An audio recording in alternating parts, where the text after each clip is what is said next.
Pemirsa Nasa tercinta di seluruh Nusantara, kita sedang berada di sebuah kebun kakao milik sebuah perusahaan besar swasta, tepatnya Desa Kota Parit, Kecamatan Selesai, Kabupaten Langkat, Provinsi Sumatera Utara. Selamat pagi Bapak. Selamat pagi. Bisa Bapak perkenalkan nama dan alamat Bapak?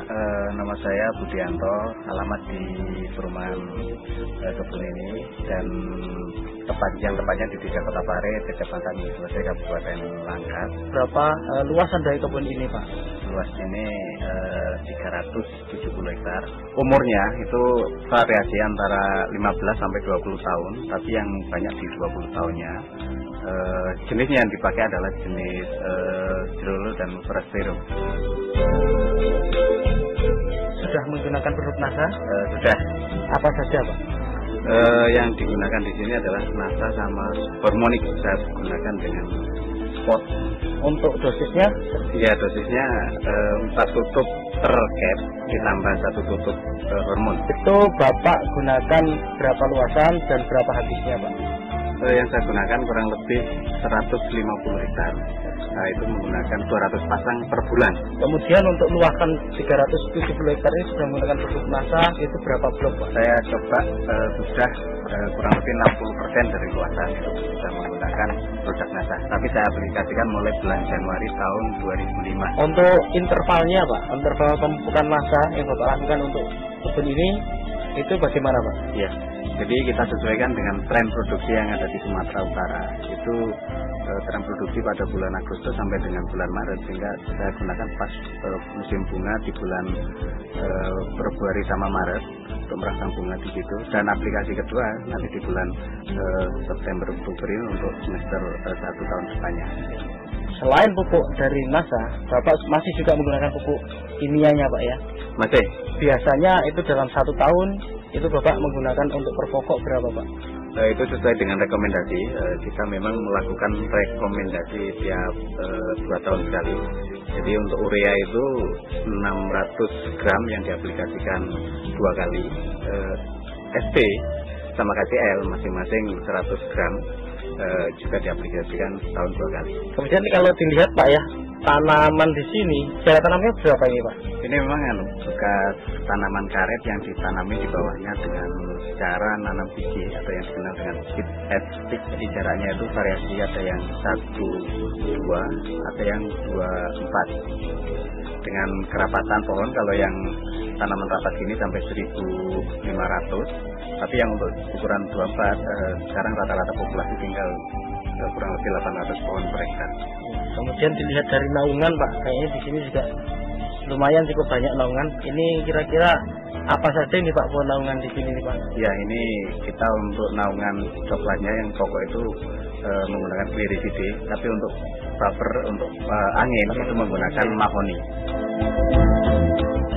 Nah, untuk kebun ini Pak, secara budidaya juga dilakukan pemangkasan Pak ya? Oh iya, itu memang wajib. Nah, kira-kira itu bulan apa Pak itu kalau dilakukan pemangkasan itu Pak? Ya, sama sesuai dengan tren produksi, yaitu untuk merangsang bunga yang di bulan Maret, April, Mei itu kita harus pangkas di bulan 2, dan untuk bunga di bulan 9 atau 10 itu kita harus pangkas mulai bulan 8 sama 9. Untuk teorinya pangkas Pak, pada prinsipnya yang penting di situ adalah penyinaran bisa masuk, sehingga cabang-cabang kayak cabang air, cabang kering, dan cabang yang kena sinar itu harus dipotong. Dan yang penting lagi adalah tanaman yang udah tinggi itu harus ditopeng.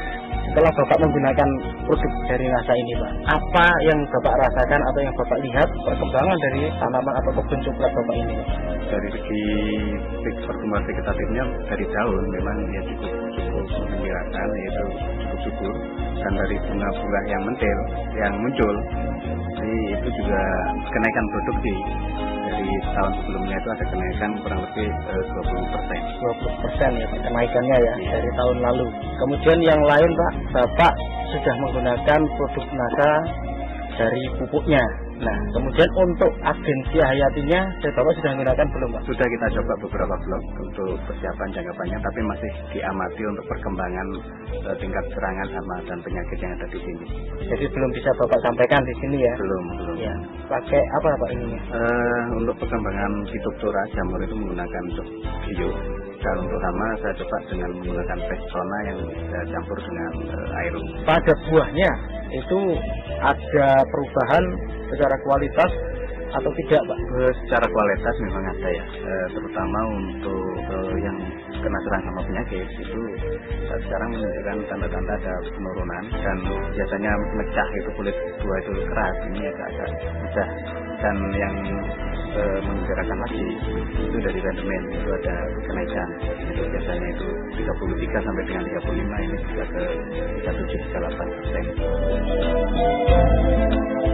Pemirsa Masa, di sini Bapak Sugianto selaku manajer di sebuah kebun kakao ini, beliau juga sebagai manajer di processing atau di pabrik dari pengolahan kakao. Bagaimana prosesnya kemudian sampai akhir termasuk dalam fermentasi dan sebagainya, Pak?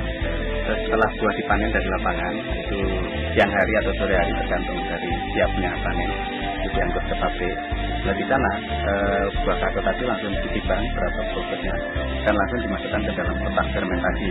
Di dalam kotak fermentasi kita fermentasi kurang lebih 4-5 hari dan dilakukan pembalikan sekali pada hari kedua, dan setelah itu dilakukan penjemuran dengan matahari itu kurang lebih 8-10 hari tergantung daripada cuaca. Dan setelah itu kalau biji sudah kering dimasukkan ke dalam gudang dan disortasi, yaitu untuk menentukan kualitas biji, untuk menentukan grade A atau B dan sebagainya, baru dilakukan pemakingan. Dari pemakingan itu sudah ada yang menerima, Pak, ya, ataupun ini sudah terikat kontrak atau demikian, Pak? Ya betul, jadi ini sudah kontrak, tinggal menentukan jadwal kapan waktu pengirimannya. Ya, dalam sortasi, Pak, ya, kualitas dari biji kakao ini Bapak bisa jelaskan kualitas ABC-nya? Jadi untuk grade A itu yaitu di bawah 100 biji per 100 gram, 100 sampai dengan 110 itu masuk grade C, dan di atas 110 sampai ke atas itu masuk grade C, dan di atas 120 itu masuk grade C. Dari sini kami ingin Bapak menyampaikan pesan dan kesan untuk pemirsa Masa di seluruh Nusantara. Jadi harapan saya untuk masyarakat di Indonesia tidak usah ragu lagi untuk menggunakan produk Masa, karena sudah terbukti secara sendiri untuk di perkebunan ini dengan menggunakan produk Masa ada optimalisasi produksi yang tadinya itu turun seiring dengan umur, dengan menggunakan Masa bisa optimal lagi sesuai dengan standar, sehingga ya termasuk di kebun kami ada kenaikan kurang lebih 20%. Demikianlah pemirsa Masa tercinta di seluruh Nusantara, dengan penggunaan produk Masa ternyata hasil dari kebun kakao milik perusahaan swasta ini berhasil meningkat dengan cukup luar biasa, yaitu peningkatan 20% dibandingkan sebelum menggunakan produk Masa, dan secara kualitas baik itu rendemen maupun grade-nya pun dapat ditingkatkan, sehingga penggunaan produk Masa ini mampu meningkatkan harga jual dari kakao. Demikian tim liputan Masa dari Sumatera Utara, reporter Syahria Reza dan kameramen Adi Nugroho melaporkan. Salam Masa.